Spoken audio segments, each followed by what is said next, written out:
you saw the winds we had the other night, you'd be amazed how well, or that this thing is still standing.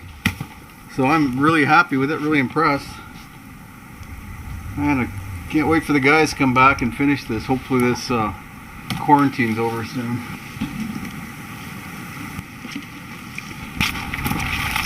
We got an offer from a what do you call it, a greenhouse company to donate a greenhouse to my wife and I, the cabin. And just looking at the options here. So the one garden area that you see in the high part of the property is just completely disconnected from the cabin here. And I like it that way. It's a kind of a separate place, secure place, less known place that I can keep the workshop and that garden and the chickens.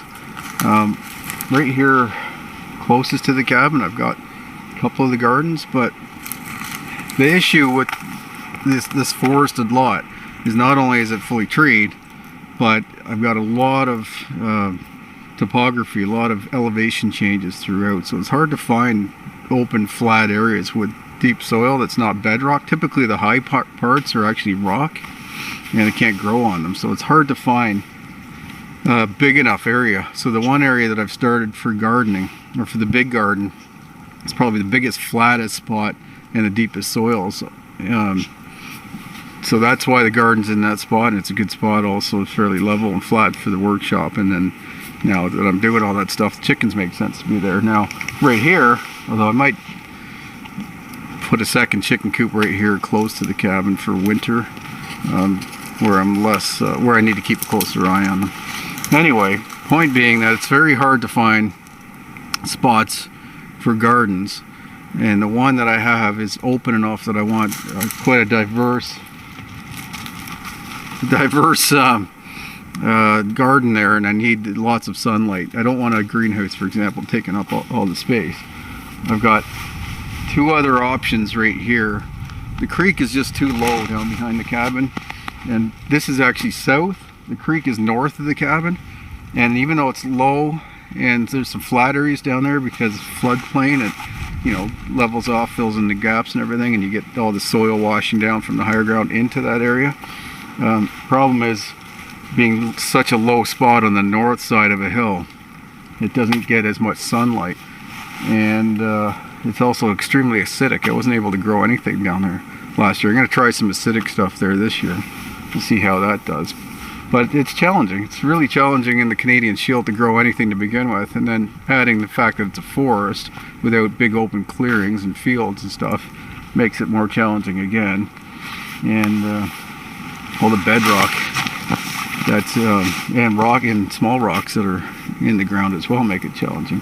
So I've got the spot that I am growing the big garden. I've got this spot where I planted the small garden last year on the trail in. It's kind of a high point as well, and I've got this spot, which is actually where I almost built the camp originally. When I first bought the property, we talked about having a bushcraft camp right here, and I considered even the cabin being here. And the reason is that it was a natural opening. Some trees had blown down and been cut down over the years, so all these raspberries were growing up here, which meant that there's some fertility here, deep enough soils, and also it's a fairly flat open spot. So I'm wondering if that green here, I'd have to take out probably just these 3 trees right here, maybe 4. Sun comes up here, so it wouldn't be very destructive, although these are nice maples that are good, that I actually tap every year. But I've got lots of them. So it's not a bad option to actually put the greenhouse right here. And I've got a naturally low here, or spot down in here, which I've always been considering as a good spot to dig a pond, or to at least dig a well, or sort of a small catchment pond at least. And then I could draw water from that all summer long. So I've got a couple of options. It's actually one of the reasons I didn't move the forest kitchen over this way more, because this area does collect some water and then it flows down through there, and it creates some spring issues, like water issues in the spring. But if I get it up sort of here, just above that, that could be a good spot just to take a well, even maybe right here.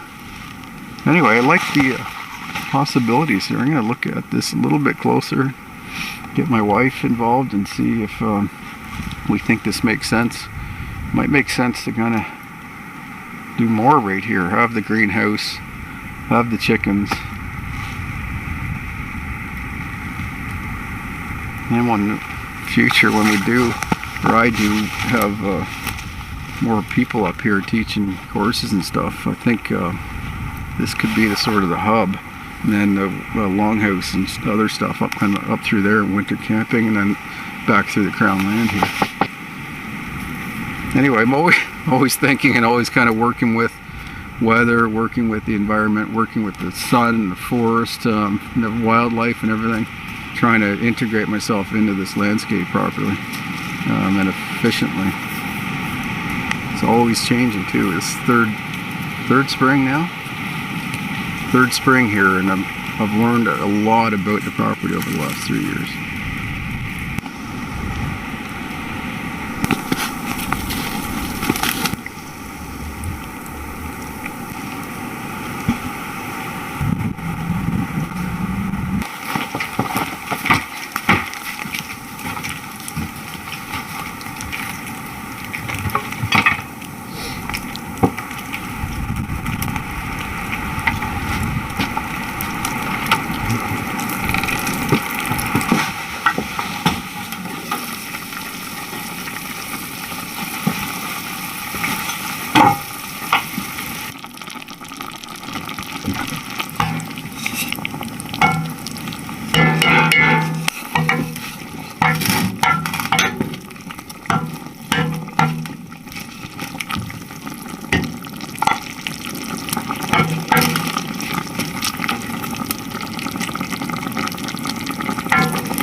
See there?